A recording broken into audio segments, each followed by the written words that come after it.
Hello guys, welcome to our channel. ఈరోజు బెండకాయ పులుసుతో మీ ముందుకు వచ్చానండి. ముందుగా మనము బెండకాయ ముక్కలను, ఆనియన్స్ ముక్కలను కట్ చేసుకొని పక్కన పెట్టుకోవాలండి. చూడండి, తరువాత కొద్దిగా చింతపండునైతే నానబెట్టుకోవాలండి. దానికి సరిపడే అంత మాత్రమే నానబెట్టుకోవాలండి. చూడండి, తర్వాత పుదీనా, కరివేపాకు తెంచుకొని పక్కన పెట్టుకోవాలండి.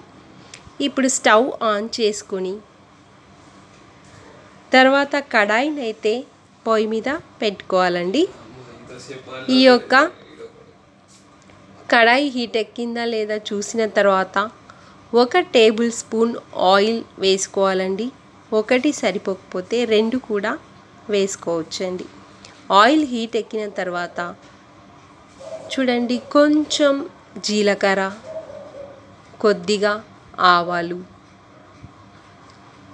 తర్వాత ఎండుమిర్చిని కూడా, కరివేపాకు యాడ్ చేసుకోవాలండి.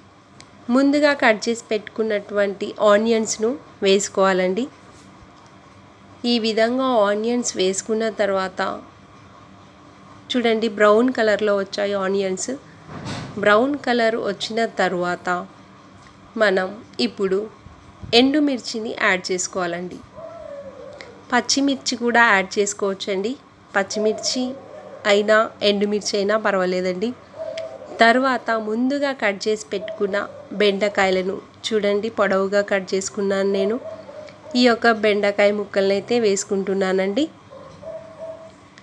ఈ విధంగా వేసుకున్న తర్వాత మనం ఇప్పుడు కొద్దిగా సాల్ట్ను వేసుకోవాలండి. ఇప్పుడు సాల్ట్ వేసుకున్న తర్వాత ముక్కలు అయితే తొందరగా ఉడికిపోతాయండి. చూడండి ఏ విధంగా ఉందో. ఈ యొక్క సాల్ట్ ముక్కలకు పట్టుతూ ఉందండి. కలుపుకున్న తర్వాత చూడండి, మగ్గిపోయాయి బెండకాయ ముక్కలు. మగ్గిన తర్వాత 1 టేబుల్ స్పూన్ పసుపు, 1 టేబుల్ స్పూన్ కారము, తర్వాత 1 టేబుల్ స్పూన్ అల్లం పేస్ట్ వేసుకోవాలండి. అల్లం పేస్ట్ వేసుకున్న తర్వాత ఈ విధంగా కలుపుకోవాలండి. చూడండి, చాలా చక్కగా మగ్గిపోయాయి ముక్కలైతే. పసుపులో యాంటీబయాటిక్ ఉంటుందండి. ఈ యొక్క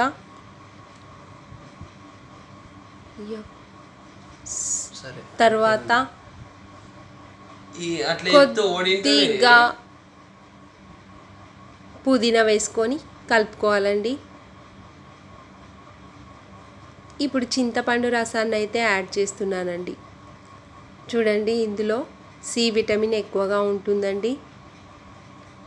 తర్వాత ముక్కలు చాలా మగ్గాయి కాబట్టి ఇప్పుడు పులుసు కూడా పోసుకున్న తర్వాత చక్కగా మసులుతుంది. చూడండి, కొద్దిగా బెల్లాన్ని అయితే యాడ్ చేస్తున్నానండి. పులుసు మసిలేటప్పుడు అది పులుపు విరగడానికి యాడ్ చేశానండి నేనైతే.